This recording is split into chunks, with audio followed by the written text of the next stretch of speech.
Oi, tudo bem? Hoje eu tô de volta com mais um iceberg pra vocês e dessa vez sobre as Lost Medias da Nintendo, a empresa centenária japonesa que já nos trouxe tantos jogos legais e consoles incríveis, que infelizmente não traduziu alguns jogos pra português, mas que também acabou deixando vários projetos pelo caminho, sabe como é? Mas antes de tudo, novamente pra quem ainda não sabe sobre os estilos de vídeo de iceberg, aí vai uma breve explicação. O vídeo de iceberg é a apresentação de vários tópicos e assuntos que são postos em um iceberg, e em que medida que vai ficando mais fundo, mais obscuro e desconhecido vai ficando os fatos. E pra me ajudar a explorar as partes mais obscuras desse iceberg, eu tô aqui com meu parceiro Jesh, que me ajudou a produzir o iceberg básico que vamos usar nesse vídeo. Fala aí, meu caro. E aí pessoal, beleza? Eu sou o Jesh e eu gostaria de agradecer ao meu amigo Catsilla por ter me chamado para participar desse vídeo. Muito obrigado, Cat, isso significa muito pra mim. Então, sem mais enrolação, esse é o iceberg das Lost Medias da Nintendo.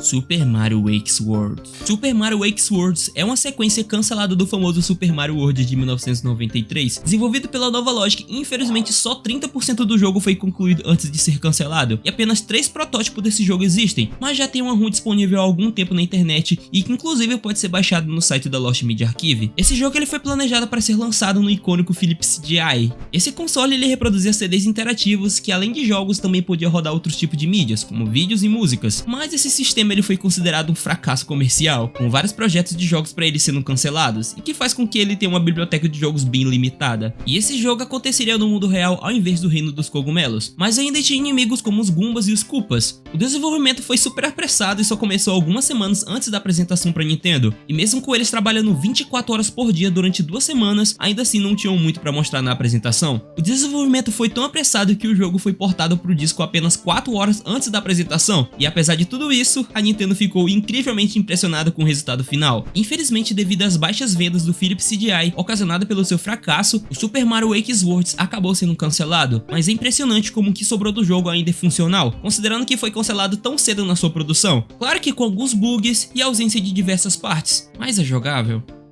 Zelda Gaiden. Ele estava planejado para ser um complemento para o aclamado The Legend of Zelda Ocarina of Time, mas o jogo foi cancelado devido ao fracasso do Nintendo 64DD. No entanto, o jogo evoluiu e deu origem ao grande The Legend of Zelda Majora's Mask. Durante o desenvolvimento do antecessor do Zelda Majora's Mask, o Ocarina of Time estava sendo planejado para ser um título de lançamento para um acréscimo em disquete para o Nintendo 64, que foi chamado de Nintendo 64DD. Um nome mais técnico, Nintendo 64 Disk Drive. Ele era um periférico lançado pela Nintendo para o Nintendo 64, que permitia mais possibilidades em jogabilidade e armazenamento para o console. Mas devido a problemas de desempenho, o jogo foi transferido para um cartucho, o que fez com que ele perdesse espaço, e com esse resultado, muito conteúdo do jogo foi cortado, incluindo várias cenas, inimigos, recursos e até mesmo 2 masmorras inteiras, uma chamada de Templo do Gelo e outra chamada de Templo do Vento. E também há rumores dizendo que uma terceira masmorra também foi cancelada, chamada de Templo do Céu. Mas enfim, a Nintendo ela não pretendia perder todo esse conteúdo, então ela planejou lançar um disquete adicional para o Ocarina of Time, para compensar a falta de espaço, um chamado de Ura Zelda, que é traduzido como Outro Zelda, e outro chamado de Zelda Gaiden, traduzido como Zelda Side Story.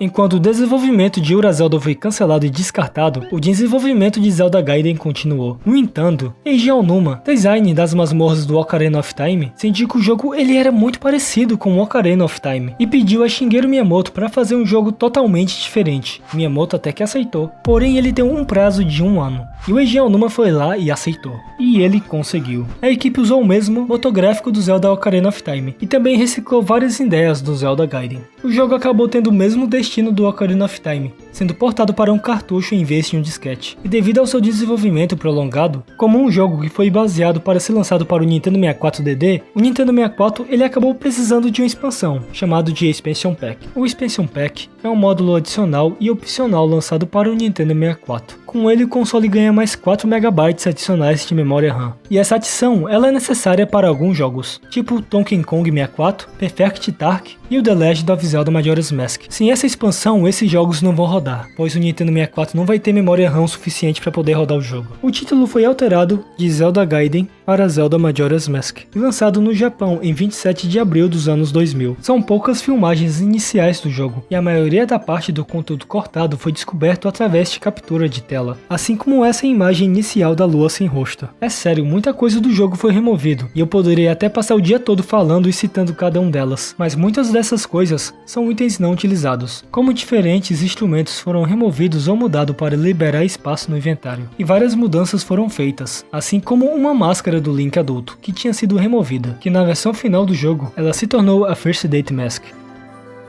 Pura Zelda. No começo do seu desenvolvimento, 2 DLCs bem diferentes foram planejados para o The Legend of Zelda Ocarina of Time no Nintendo 64DD. Um deles já foi falado aqui anteriormente, que era chamado de Zelda Gaiden, que incluiria um mundo superior diferente e uma aventura totalmente nova, e o outro, o Ura Zelda, que incluiria masmorras alternativas e mais difíceis, e novos inimigos também. O Zelda Gaiden posteriormente se transformou em Majora's Mask, mas o Ura Zelda nunca foi lançado como um jogo separado no Nintendo 64 ou no 64DD. Na verdade, o Ura Zelda havia sido projetado para ser um patch do Ocarina of Time, em que ele vinha através de uma mídia que parecia um disquete e era conectado no Nintendo 64DD, que ficava embaixo do console. E após isso, o Ocarina of Time seria ligeiramente modificado, adicionando o nome de disc ao lado da logo e alterando o jogo com masmorras e inimigos mais difíceis. E novamente, devido ao espaço dessa expansão, ela não caberia em um cartucho do Nintendo 64, e por isso o uso do disquete. Então, depois de vários atrasos, o jogo Ura Zelda não foi lançado como um jogo do Nintendo 64DD, mesmo estando nos estágios finais de produção, e por isso não temos acesso a uma versão completa dele. Mas devido ao clamor do público, algumas partes do jogo foram supostamente lançadas no Nintendo GameCube, como The Legend of Zelda Ocarina of Time Master Quest, em um disco bônus para o The Legend of Zelda The Wind Waker. O único problema é que o jogo não foi realmente portado no sentido técnico, ele apenas estava sendo emulado, o que causou algumas diferenças perceptíveis na apresentação de Ocarina of Time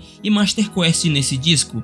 Mas os fãs ainda se debatem se Master Quest é realmente a versão completa do projeto Ura Zelda, ou apenas uma edição rápida para saciar a sede dos fãs e alavancar as vendas do jogo. Essa versão seria mais tarde invertida horizontalmente, incluída como parte do remake de Ocarina of Time 3D, com outras mudanças maiores, como dropar o dano que o Link recebe dos inimigos. Giga Leak. É impossível falar de Lost Medias da Nintendo sem citar a famosa Giga Leak, o vazamento de dados da Nintendo, também conhecida como Nintendo Giga Leak. Foi uma série de vazamento de dados da empresa Nintendo, lá no site do 4chan. Em 2018, começaram a vazar informação da Nintendo na internet, mas em 2020 a coisa ficou ainda mais tensa. Códigos super secretos usados para criar jogos, documentos exclusivos da empresa e até mesmo ferramentas usadas para desenvolver os jogos vazaram. E tudo isso foi batizado de Nintendo Giga Leak, por causa de um vazamento gigante que rolou em julho de 2020, com 3 GB de arquivos e informações da empresa. E dizem que foram pessoas que trabalhavam na Nintendo ou hackers que invadiram o sistema da empresa e acabaram divulgando essas informações. O primeiro conjunto de dados vazados tinha principalmente coisas sobre o Super Nintendo, enquanto o segundo tinha coisas sobre os jogos do Nintendo 64. Tinham até códigos fontes dos clássicos The Legend of Zelda Ocarina of Time e Super Mario 64, além de alguns jogos que ninguém nunca tinha visto e projetos que foram cancelados, em que alguns já foram e vão ser citados aqui no vídeo. Durante um bom tempo, a veracidade dos vazamentos foi questionada, mas em junho de 2022, a própria Nintendo reconheceu os vazamentos, e assim ela garantiu um aumento em sua segurança geral. E assim como já foi falado, muitas informações e projetos foram vazados, e alguns dos mais importantes são a presença do Luigi em Super Mario 64, que foi um mistério muito grande e deu origem ao L is Real, que por mais de 20 anos assolou os fãs do jogo, sendo alvos de várias teorias e especulações. Pois é, pessoal, faz o L de Luigi is Real.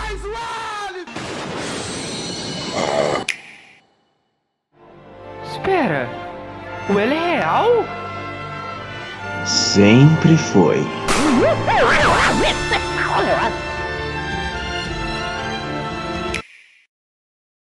Os mapas iniciais do Zelda Ocarina of Time que não foram para a versão final do jogo e outros que possivelmente foram planejados para ser uma expansão também vazaram. Um protótipo que seria um Super Mario Bros 5, Yoshi Island, o protótipo do Mario Kart 64, design betas do Super Mario World, MMO do Pokémon e enfim, foi muitas coisas que acabaram vazando, e isso tudo deu a origem à famosa Nintendo Giga Leak.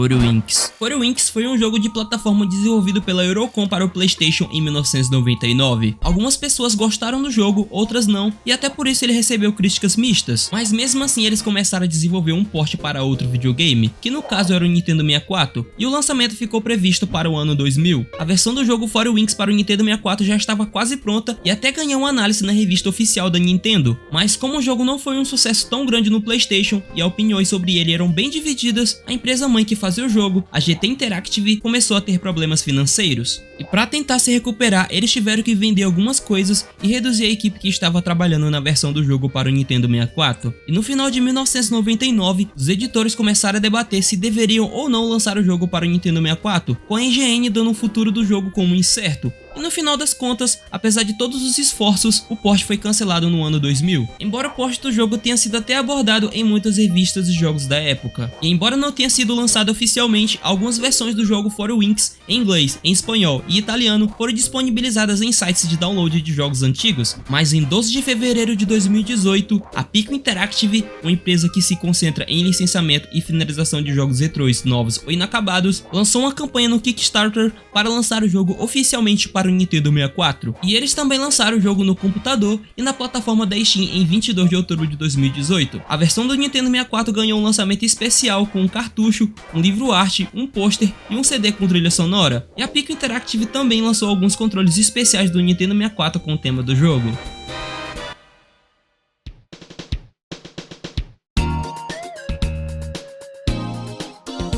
King Koopa's Cool Cartoons. King Koopa's Cool Cartoons. Não consigo falar idêntico a Google Tradutor não, vai ser só aquela vez mesmo, eu acho que já é o suficiente. Esse foi um programa de televisão infantil de ação ao vivo, transmitido no sul da Califórnia entre 1989 e 1990. O programa era produzido pela Jerk Entertainment, uma produtora americana de filmes, que produzia não só filmes, mas também diversos desenhos animados, entre os anos 80 e 90. Dentre eles, desenhos do Inspetor Bugiganga, Madeline, do Sonic e também do Super Mario Bros. Inclusive, aquela série animada Super Mario Bros. Super Show, que tem aquela dublagem engraçada do Toad, tá no meio dessas produções. Se Deus quiser, agora ela cala a boca. Mas enfim, intitulado King Koopa's Cool Cartoons, era apresentado por ninguém menos que o Rei Koopa, conhecido também como Bowser, que era interpretado originalmente pelo ator americano Christopher Collins e posteriormente pelo ator americano Patrick Pine, que mais tarde se tornaria bem conhecido por fazer o Capitão do Quadro que canta aquela abertura do desenho do Bob Esponja. Ambos os artistas vestiam essa fantasia bem esquisita do Bowser e interagia com o público de várias crianças ao vivo, semelhante ao programa do Bozo e também da Xuxa aqui no Brasil. E durante a transmissão, eram exibidos desenhos da década de 20 e 30, e também rolava algumas interações, assim como o Bowser lendo as cartas que os fãs mandavam. O programa ele tinha uma duração média de 30 minutos por episódio, e começava a ser exibido por volta das 16h30 da tarde, e ao seu total ele teve 65 episódios exibidos. E ele teve uma recepção extremamente positiva entre as crianças, sendo até indicado em 1990 como o melhor programa juvenil de Los Angeles, ao Emmy Awards. Mas essa recepção não foi tão boa assim entre os pais, assim como mostra essa carta recebida de um pai furioso, dizendo que a representação do Bowser no programa era assustadora para as crianças pequenas. E convenhamos, essa roupa, ela é meio estranha e um pouco assustadora. Se eu fosse mais novo e fosse assistir isso, com certeza eu ia ter medo. Eu até ouvi dizer que pra quem não deixa o like nesse vídeo, esse Bowser pode aparecer às 3 horas da noite em seu quarto. Então é bom dar o like e se inscrever no vídeo, viu? Eu recomendo, façam isso. E a controvérsia em torno do programa não para por aí. O primeiro ator ao interpretar o Bowser teve diversos comportamentos ruins durante a produção do programa, com comentários sexualmente sugestivos para as mulheres da equipe, uma pergunta meio suspeita para um grupo de crianças afro-americanas e por último um evento em que ele gritou com o público durante uma briga em que seu filho estava no meio. E isso culminou para sua demissão, em que Patrick Pine fosse contratado em seu lugar. Outro problema também foi sua exibição limitada do programa, que foi exibido apenas no sul da Califórnia pelo canal Fox 11, com a ideia de expandir posteriormente, dependendo da recepção do programa. Porém, de acordo com o escritor do programa, Christopher Brown, o programa foi cancelado, devido a uma carta do até então presidente da Disney, Michael Eisner, ao então presidente da Fox, Barry Diller. A carta dizia que o programa minava a moral do seu público jovem e ao vivo. E devido a essa má recepção pelos adultos e ao fracasso da distribuição do programa, poucas imagens estão disponíveis pra gente, com ele se encontrando hoje, mais de 3 décadas depois, parcialmente facilmente encontrado, e se tornando um dos maiores exemplos de Lost Medias da atualidade, com alguns usuários encontrando partes e postando, assim como esse usuário, que eu não sei pronunciar o nome, tipo, que nome é esse? É esse nome aí, que encontrou 3 clipes cortados que foram postados no Reddit de Lost Medias, e mais tarde também upado no YouTube, no canal Star Cristas.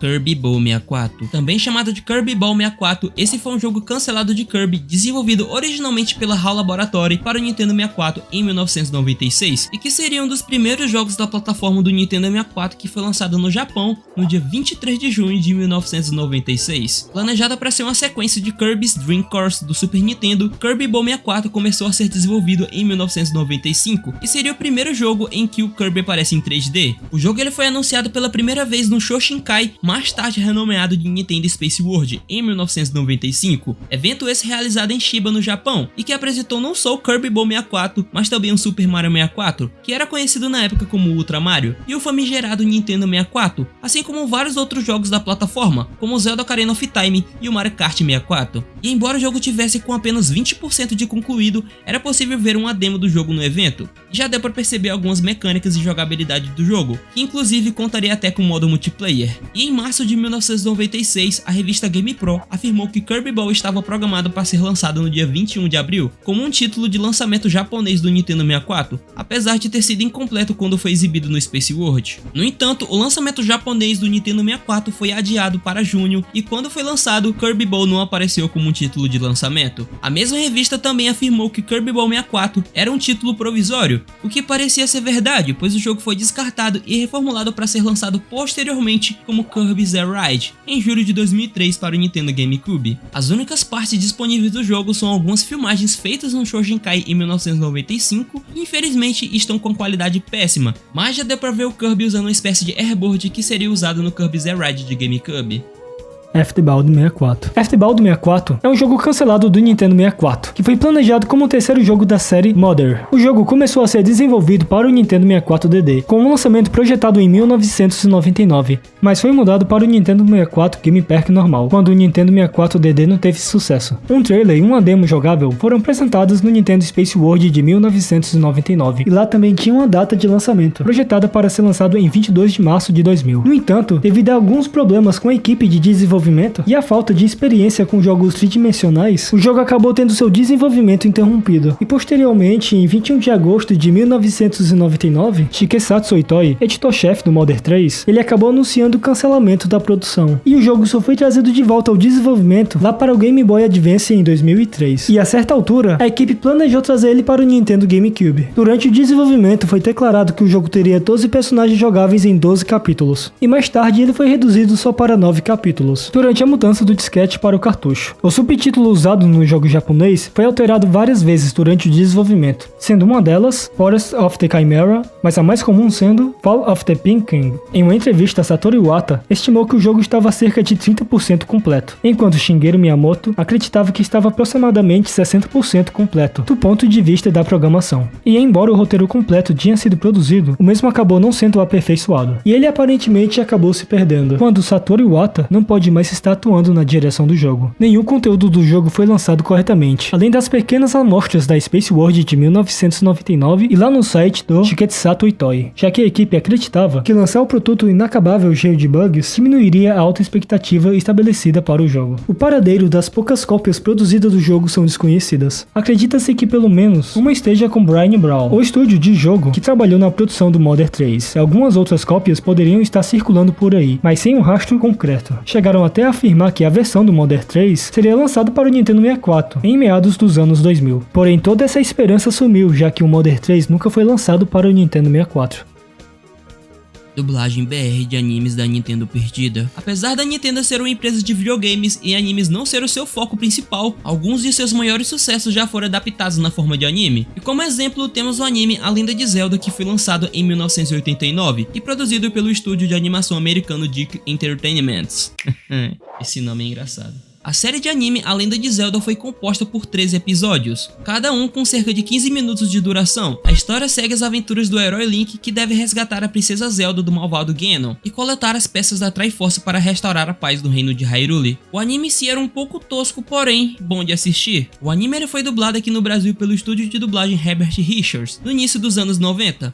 E acontece que durante muito tempo essa dublagem esteve perdida, mas os grandes Tutu e Nintendo Fan conseguiram achar as dublagens da maioria dos episódios. E hoje é possível encontrar esses episódios upados no canal do Tutu no YouTube, todos organizados em uma playlist e que você pode assistir todos os 10 episódios que forem encontrados. Inclusive, depois que foi achado, o Sr. Wilson não tinha mais desculpas e teve que atender o clamor popular por uma review do anime. Ok, vamos começar logo essa review, pois vocês já esperaram um tempo demais. O desenho do Zelda. Assistir isso vai dar trabalho. E no canal do Tutu podemos encontrar outros desenhos com dublagens brasileiras recuperadas, igual do Donkey Kong Country Cartoon, que é um desenho 3D lançado em 1996 que contava originalmente com 40 episódios e que aqui no Brasil era exibido pela TV Record. E novamente, graças aos esforços de Tutu e Nintendo Fan, o desenho ele se encontra parcialmente encontrado hoje, com 17 episódios que podem ser assistidos no canal do Tutu com uma playlist própria. Outro desenho animado produzido em parceria da DIC com a Nintendo é o Capitão N, que foi ao ar originalmente em 1989 e que contava com um crossover de diversos personagens da Nintendo e outros jogos, assim como Kid Icarus e esse Mega Man tosco aí, e que hoje se encontra parcialmente encontrado com 4 episódios que podem ser assistidos no canal do Magno Chaves no YouTube. E por último, podemos citar o Kirby Ryback Arriere.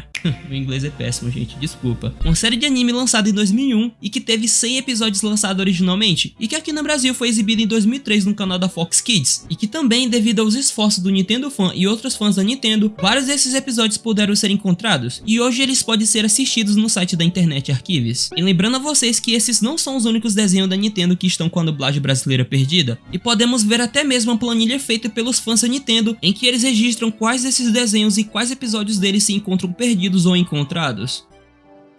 Nintendo PlayStation. Hoje em dia isso pode até parecer um absurdo, porém, não muito tempo atrás isso quase ocorreu. Aconteceu que no final dos anos 80, a Nintendo já havia trabalhado junto com a Sony em um projeto. Na ocasião, a Nintendo já era não só uma das maiores, mas a maior empresa de videogames do mundo, e a Sony dominava o setor de eletrônicos. E a primeira parceria deles ocorreu quando o Ken Kudaragi, um dos engenheiros da Sony, havia projetado o SPC-700, que era um chip de som para o Super Nintendo, lançado em 1990 no Japão. E já que a parceria havia dado certo, a Nintendo procurou novamente a Sony, só que dessa vez para projetar um periférico de CD-ROM para o Super Nintendo. E a Sony começou a desenvolver um periférico, e foi inicialmente intitulado de SNES CD, ou Super Nintendo CD-ROM System, o que era um avanço gigante no mercado, já que os cartuchos que eram utilizados na época tinham a capacidade de 6 MB. Já o Compact Disc, abreviado como CD, produzidos pela Sony, tinham 700 MB de armazenamento. E a Nintendo, que não é besta nem nada, ela se interessou por esse tipo de mídia, já que ela poderia continuar liderando o mercado, e assim ele poderia bater de frente com o PC Engine da NEC e o Mega CD da Sega. As revistas da época começaram até a noticiar essa parceria, que parecia ser bastante boa, e vários protótipos foram desenvolvidos para testar a compatibilidade dos jogos. O mais conhecido deles foi esse, apelidado até de Nintendo PlayStation. Porém, a parceria entre as duas empresas não foram para frente, já que houve um desacordo quanto à divisão dos lucros, e a Nintendo estava preocupada com o controle que a Sony teria sobre o mercado de jogos em CD, o que levou a Nintendo a encerrar o contrato e buscar outra opção entre a Philips. A Nintendo, em conjunto com a Philips, lançou em 1991 o Philips CDI, que também tinha um CD como mídia, porém ele foi um fracasso completo, e com um preço bem alto, chegando lá na casa de $1000. Os jogos tinham uma qualidade bem duvidosa, o marketing era bem ruim,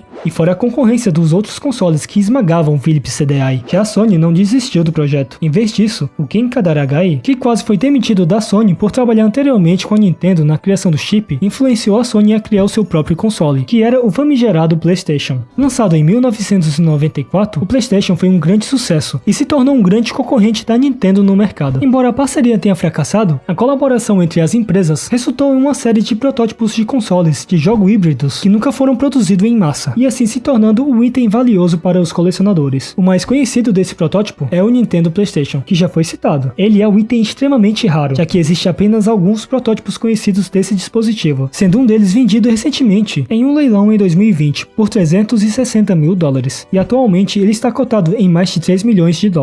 E eu acho essa história bem interessante, já que ficamos imaginando como seria o mercado atualmente se essa parceria tivesse dado certo. Nintendo Power Fest 94. Nintendo Power Fest 94 foi uma competição de jogos eletrônicos patrocinada pela Nintendo e que ocorreu em 1994. O torneio foi realizado em várias cidades dos Estados Unidos, incluindo San Diego, Nova York, Chicago e Orlando, e eles foram divididos em 4 equipes com base nas 4 regiões dos Estados Unidos. O evento durou de maio a junho de 1994 e todos os competidores receberam uma cópia de Donkey Kong Country. Power Fest 94 apresentou uma série de competições baseadas em 3 jogos da Nintendo, como Super Mario Bros, The Lost Levels, Super Mario Kart e o jogo de beisebol do Ken Griffey. Os jogadores que venceram em cada cidade avançaram para a grande final, realizada em San Diego em 21 de junho de 94. Os finalistas competiram em uma série de jogos, com o vencedor Mike LaRossi recebendo um grande prêmio em dinheiro, uma estátua do Mario e um Ford Mustang. O Nintendo Power Fest 94 tem uma conexão com a mídia perdida, pois existem poucos registros visuais ou de áudio do evento disponível atualmente, embora tenha havido filmagens do evento feitas por participantes e pessoal da Nintendo. A maioria desse vídeo não foi divulgado ao público em geral ou se perdeu ao longo do tempo. E como resultado, o evento se tornou uma espécie de lenda urbana entre os fãs dos jogos eletrônicos, com muitas pessoas se perguntando o que realmente aconteceu durante o Power Fest 94. Fora que a Nintendo produziu aproximadamente 33 cartuchos para o Power Fest 94, e eles foram usados em lojas por todo o país em 94 para cerca de 130 eventos diferentes. Dos 33 cartuchos, apenas 2 existem hoje, os demais foram devolvidos à Nintendo e reutilizados. Um dos cartuchos restantes foi colocado a leilão na internet com um valor absoluto de $300 mil, porém ninguém fez lances. E um segundo cartucho foi descoberto e o colecionador JJ Hendrix o comprou por $12 mil.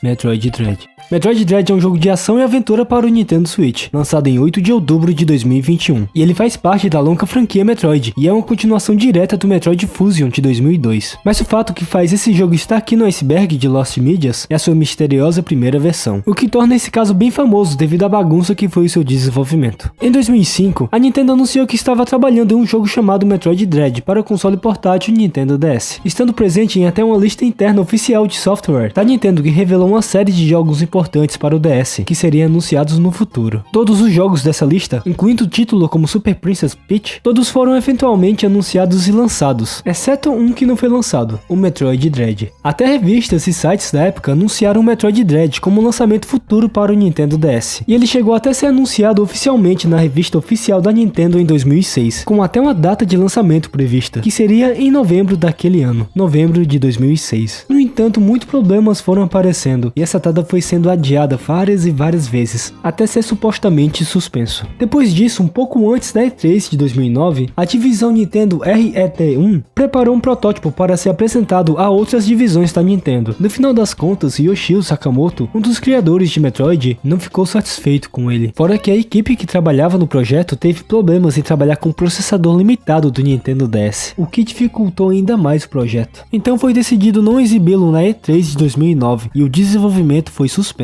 Desde então o jogo ele nunca mais havia sido mencionado pela empresa e muitos fãs acreditavam que ele havia sido cancelado. A produção do jogo foi adiada várias e várias vezes e a Nintendo nunca forneceu informações concretas sobre o status do jogo, o que gerou rumores e especulações que havia uma versão jogável de Metroid Dread que havia sido desenvolvida, mas nunca havia sido lançada ou divulgado para o público. Até que na E3 de 2021, 16 anos de ser visto pela primeira vez, o Metroid Dread foi anunciado e posteriormente sendo lançado para o Nintendo Switch em 8 de outubro de 2021. Mas acontece que a versão que está perdida é a bendita versão do Metroid Dread para o Nintendo DS. Nenhum protótipo ou ROM dessa versão surgiu depois de anos, e é bem provável que a Nintendo em algum momento lance ela. Algumas pessoas afirmam ter visto um sinopse ou um roteiro completo do jogo, mas nada foi confirmado, e uma pessoa que supostamente viu o roteiro disse que não se lembra de nada depois do anúncio do jogo em 2021. Provavelmente esse mesmo roteiro do Metroid Dread para o Nintendo DS foi usado no Metroid Dread do Nintendo Switch. Project Dream. O Project Dream foi um projeto da Rare, uma desenvolvedora de jogos britânica que foi responsável por jogos populares como Donkey Kong Country, GoldenEye 007 e o Banjo-Kazooie. O projeto teve início no começo dos anos 90 como um RPG para o Super Nintendo, mas acabou passando para o Nintendo 64 e sendo cancelado antes de seu lançamento. Inicialmente, o jogo seria um RPG chamado de Dreamland of Giants e se passaria em um mundo de fantasia cheio de criaturas gigantes. Entretanto, o projeto passou por diversas mudanças até se tornar o Project Dream. O protagonista do jogo, um jovem chamado de Edson, seria acompanhado pelo seu cachorro Ginger e o seu papagaio chamado Billy. Edson havia causado problemas para um grupo de piratas. Esses piratas, os principais antagonistas do jogo, seriam liderados pelo Capitão Black Eye, e eles queriam capturar o Edson por causa dos problemas mencionados que ele causou. A jogabilidade do jogo seria baseada em combate em tempo real e a exploração do mundo aberto. Eventualmente foi decidido que o Super Nintendo não era poderoso o suficiente para a visão da equipe de desenvolvimento, então o projeto foi transferido para o sucessor do Super Nintendo, o Nintendo 64, e após o projeto ser transferido para o Nintendo 64, o jogo passou por diversas mudanças. Inicialmente, o Project Dream foi projetado para o Nintendo 64 DD, posteriormente o jogo passou por uma mudança de direção, tornando-se um jogo de RPG 3D, seguindo a mesma linha de The Legend of Zelda Ocarina of Time. No entanto, devido a limitações do poder de processamento do Nintendo 64, o jogo não conseguia renderizar os ambientes com a taxa de quadros estável. A partir disso, a equipe decidiu mudar para um jogo de plataforma com elementos de RPG. Também foi notado que o protagonista Edson era muito genérico, então a equipe procurou um novo personagem para o jogo e buscou principalmente animais da floresta para se inspirar. Eles então escolheram um urso que inicialmente era um personagem secundário do jogo, e ele se tornou o personagem Banjo. No final, todo o Project Dream foi descartado. No entanto, a equipe decidiu incorporar alguns personagens do projeto em um novo jogo, o Banjo-Kazooie, um jogo de plataforma que se tornou um sucesso na época. E além disso, elementos do Project Dream também foram incorporados em outros jogos da Rare, como Conker Bad Fur Day e o Banjo-Tooie. Então todo aquele projeto descartado de Project Dream se tornou uma mídia perdida. Em 22 de dezembro de 2015, a Rare lançou um vídeo em sua página do YouTube com esse título, que traduzido seria Um Olhar Raro sobre o Sonho. O vídeo mostra e conta a história de desenvolvimento do Project Dream, incluindo algumas jogabilidades nunca vistas antes da versão do Super Nintendo e da versão do jogo para o Nintendo 64, e um protótipo muito antigo de Banjo-Kazooie. E embora não se saiba o quão completo cada protótipo estava antes de ambos os projetos entrarem em colapso, sua existência foi confirmada por pessoas que estiveram envolvidas no jogo. E mais recentemente, em abril de 2023, Tim Stamper, um dos criadores da Rare, compartilhou imagens e um vídeo em seu Twitter sobre o protótipo do jogo Project Dream, que mais tarde se tornaria o Banjo-Kazooie. E embora o jogo do Project Dream tivesse sido descartado, o músico escocês Grant Kirkhope já havia composto 107 músicas que seriam utilizadas no jogo, e hoje é possível encontrar uma playlist inteira com essas músicas no YouTube. Inclusive, algumas dessas músicas foram reutilizadas em outros jogos da Rare, como o próprio Banjo-Kazooie, mas também o Donkey Kong 64 e o Viva Pinhata. Porém, um protótipo de Project Dream até hoje nunca foi encontrada.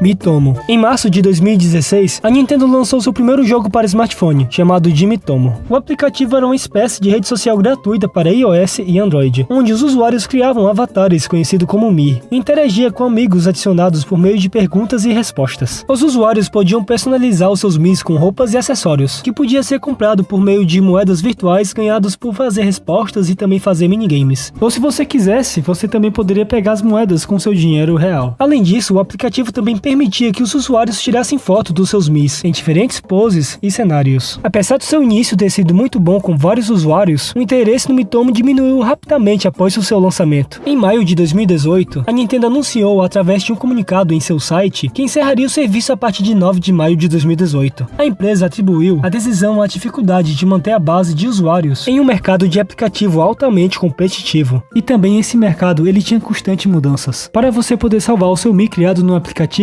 você tinha que vincular essa sua conta numa conta Nintendo. Essa conta Nintendo é parecida com a conta do PSN e da Xbox, mas lá tinha um porém: quando você vinculava a sua conta da Nintendo com o aplicativo Miitomo, a única coisa que era salva lá era só a aparência do seu Mi. Você perdia todos os seus cosméticos, as suas roupas, e a personalidade que o seu Mi se desenvolveu durante o jogo é completamente perdida. A única coisa que era salva era só o seu Mi, e sem nada, só a foto do seu Mi, para poder usar como um avatar na conta Nintendo. Eu joguei muito esse jogo na época e me diverti demais. Caso você esteja curioso ou curiosa, esse aí é o meu Mi. Descanse em paz, Miitomo. Você faz muita falta.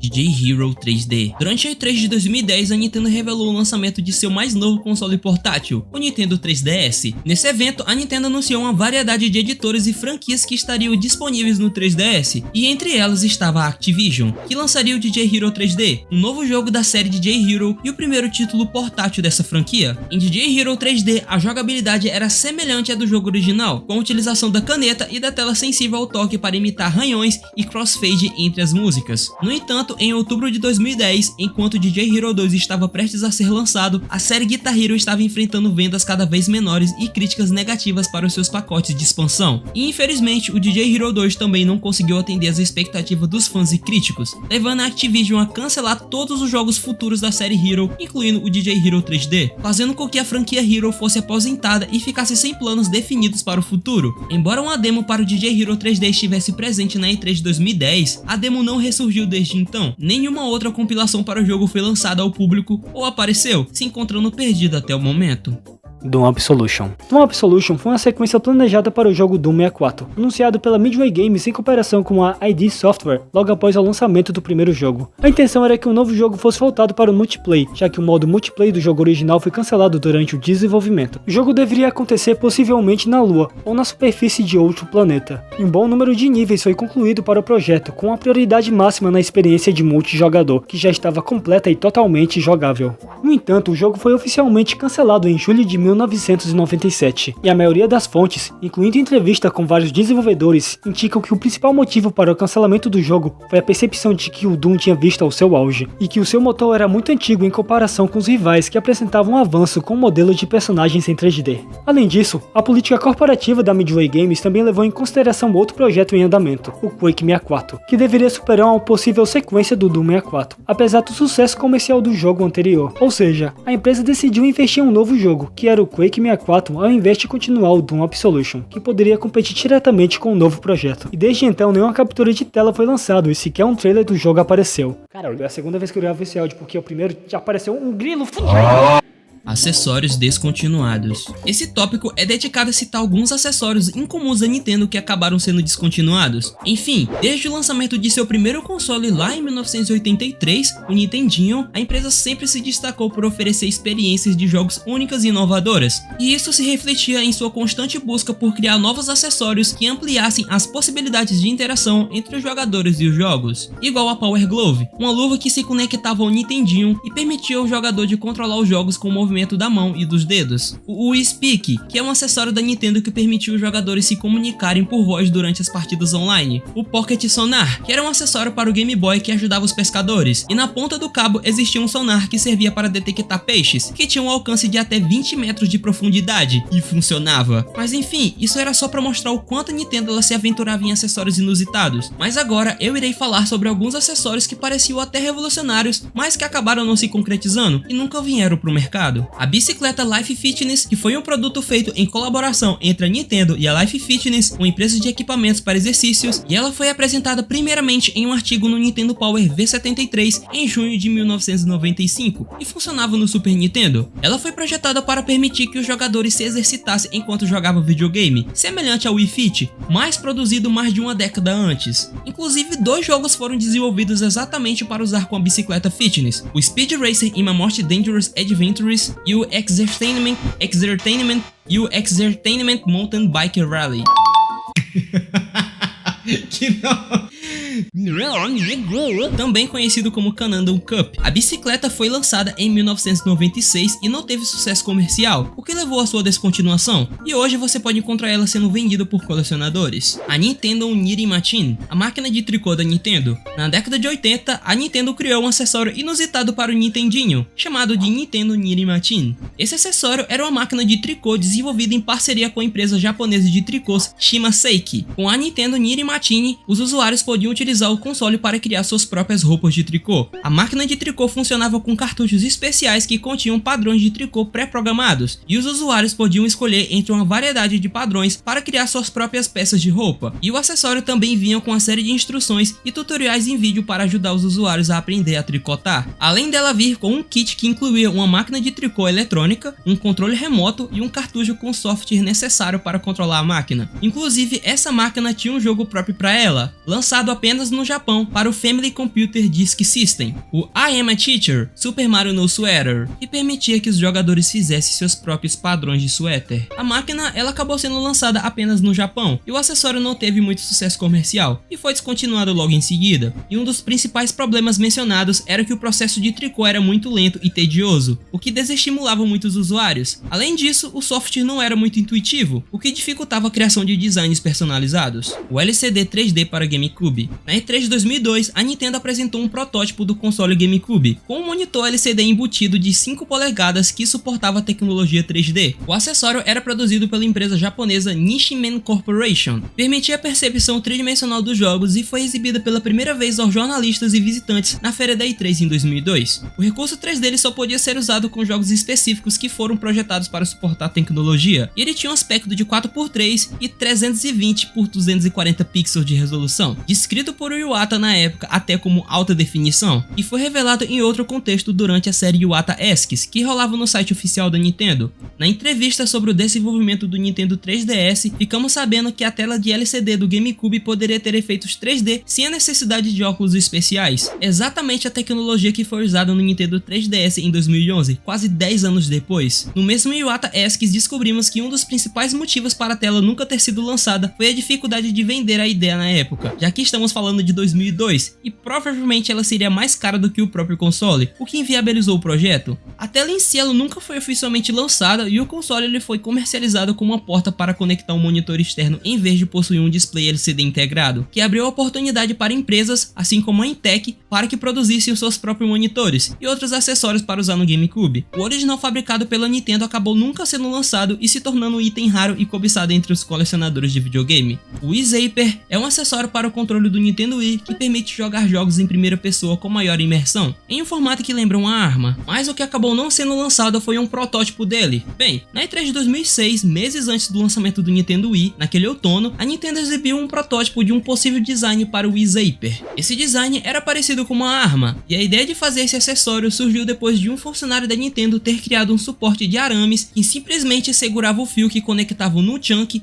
e o Wii Remote, num formato que lembrava uma arma, e a ideia acabou sendo aprovada pelo desenvolvimento de hardware da Nintendo. Então, eles começaram a trabalhar na criação do Wii Zapper, que teve seu primeiro design assim. Porém, o design acabou sendo revisado e revelado em 11 de julho de 2007, na E3 de 2007, com uma forma que lembra uma submetralhadora, na qual o Wii Remote é encaixado no cano da arma e o Nunchuk era encaixado na alça traseira. Em janeiro de 2008, a empresa de tecnologia israelense 3DV System apresentou ao mundo a sua nova criação, a Z-Cam, uma câmera com sensor 3D que era capaz de rastrear os movimentos de seus usuários, e ela ainda era capaz de detectar profundidade e permitia detectar a proximidade dos usuários. E com ela, você não precisava mais de controles físicos para jogar videogames, pois com o sensor da Z-Cam, ela detectava os seus movimentos e a posição em uma taxa de 60 FPS, e com a latência bem baixa, ou seja, em tempo real. E essa foi uma novidade muito legal que chamou a atenção de muitas pessoas, principalmente nos setores de saúde e lazer. E em 2007, um ano antes de anunciar publicamente, a 3DV Systems teria apresentado uma demo técnica para o até então presidente da Nintendo, Satoru Iwata, e chegaram até a fechar um acordo para usar a tecnologia em um possível novo console de videogame. Porém, Satoru Iwata rejeitou a novidade. O motivo? O Iwata não acreditava que a tecnologia poderia combinar com a audiência da Nintendo na época. Além disso, o executivo não estava certo de que o preço pelo qual seria vendido seria acessível para os consumidores, dentro dos padrões da empresa. E então, eles decidiram desenvolver a sua própria tecnologia de movimento, que no caso foi o Wii Remote. E em 2009, a 3DV Systems foi comprada pela Microsoft, que incorporou a tecnologia do sensor Z-Cam em seus produtos, como no Kinect do Xbox 360, e infelizmente a empresa enfrentou problemas financeiros e tecnológicos e acabou sendo descontinuada em 2012. O Wii Vitality Sensor foi um dispositivo de jogos planejado pela Nintendo para ser usado no console Nintendo Wii. A intenção era que ele medisse a frequência cardíaca, respiração e outros sinais vitais do usuário, permitindo que os jogos fossem adaptados em tempo real, de acordo com a reação do jogador. O dispositivo foi anunciado pela primeira vez na E3 de 2009 pelo presidente Satoru Iwata, mas a sua data de lançamento foi adiada repetidas vezes até que finalmente fosse cancelada em 2013. A Nintendo nunca explicou oficialmente o motivo do cancelamento, mas muitos especularam que a tecnologia não estava funcionando corretamente, ou que o interesse do público não era grande o suficiente para justificar o investimento. E antes do seu cancelamento, apenas um jogo havia sido anunciado como compatível com o Wii Vitality Sensor, um jogo da franquia Relax, que permitiu os jogadores relaxarem e meditar. E embora o sensor de vitalidade não chegou a ser lançado, outros jogos que visassem a saúde foram lançados, e que utilizavam o Wii Remote, assim como o Wii Fit e o Wii Yoga. E enfim, pessoal, essa foi a parte 1 do iceberg de hoje. Eu agradeço muito por vocês virem o vídeo até aqui. Vocês são só do limonada. Eu espero muito que vocês tenham gostado do vídeo. Não se esqueça de deixar o like e inscrição, caso tu queira ver a parte 2. E obviamente de passar no canal do meu amigo Jess para dar uma força lá, já que graças a ele esse vídeo de iceberg foi feito. E caso tu tenha alguma sugestão de vídeo, deixa aí nos comentários. Muito obrigado mais uma vez e bye bye.